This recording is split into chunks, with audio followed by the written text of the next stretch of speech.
First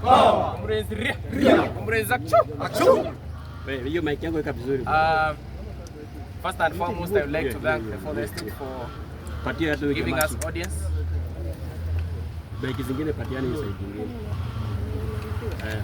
You go now.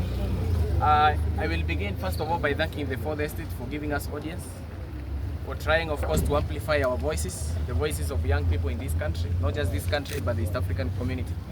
Comrades power! Power! Comrades power! Power! Comrades ria! Ria! The reason as to why we have come here today, I think all of us, not just in Kenya, but the East African community and the broader picture, Africa, we know that there is a war that has continued in Sudan for a very long time. And we want to address those concerns as youth leaders from the region, especially the eastern side of Africa. I will begin first of all by addressing a concern that was there on the 30th of May 2025. Juzi tu. I will start by saying on May 30th, 2025, a United Nations aid convoy, which had carried food, of course, humanitarian aid, comprising of 15 trucks from the World Food Program, and UNICEF was attacked near Al-Koma en route to the besieged city of El Fasher in North Darfur. These assaults resulted in 5 casualties and multiple injuries. While both the ASF, the SAF, and the Rapid Support Forces have denied responsibility, the local sources and preliminary assessments suggest that possibility of an airstrike, potentially involving drone technology. This incident is not isolated, but part of a broader pattern of alleged violations by the SAF, that is Sudan Army Forces. In April 2024, the United States imposed sanctions on Sudan following determinations that SAF deployed chemical weapons. As you can see, my friends here have chemical gadgets to prevent them from being harmed by chemical gases. This is what is happening in Sudan. The SAF is using a lot of force.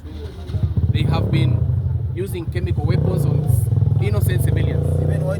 This is why we have decided as East African community, youth leaders, to come out strongly to criticize and to ask the United Nations, to ask all these observers, they should come to the rescue of innocent civilians in Sudan. The attack on the United Nations convoy underscores the escalating humanitarian crisis in Sudan and the urgent need for accountability and adherence to international and humanitarian laws. I will begin by saying that this is a consortium of youth leaders in the East Africa community. We are going to do a procession to the Sudan embassy, to the Sudanese embassy, which along the way will be joined by our comrades. We'll be having a team of more than 500 people, 500 youth leaders.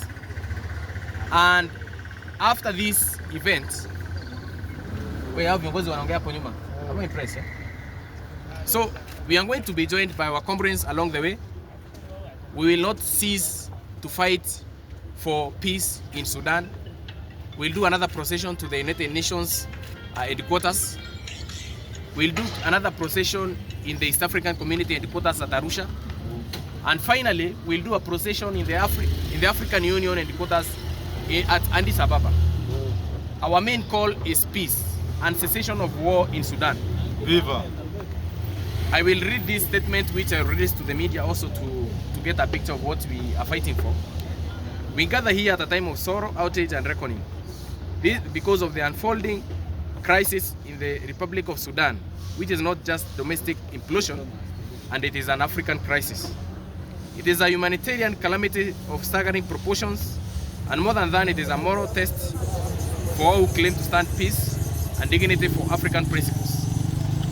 The war that erupted in April 2023 between the Sudanese Armed Forces, SAF, and the Rapid Support Forces has led to the largest internal displacement crisis in the world today, with over 13 million people uprooted and at least 2 million forced to flee Sudan's borders. Cities like Khartoum, Al Fasher, Nyala, El Obeid, Once centers of commerce, culture, and education now echo with sounds of artillery and glyph.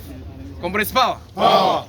We are saying this because the calls as to why we are here is because so many students in this country who have been displaced from Sudan, they have been complaining, saying that their education is not thriving because of lack of peace, because of this war.